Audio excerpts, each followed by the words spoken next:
Weather Service in Wilmington has issued a flash flood warning for central Champaign County until 8:15 p.m. At 5:16 p.m., radar indicated thunderstorms producing heavy rain across the warned area. Between 1.5 and 2.5 inches of rain have fallen. Additional rainfall amounts of 0.5 to 2 inches are possible.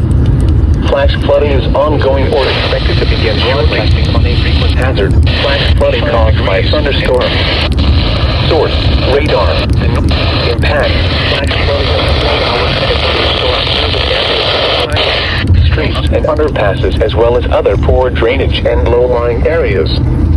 Some locations that may experience flash flooding include Urbana, Westville, Lippincott, and Terre Haute. Turn around. Don't drown when encountering flooded roads. Most flood deaths occur in vehicles. To report flash flooding, go to our website at weather.gov/ILN and submit your report via social media when you can do so safely.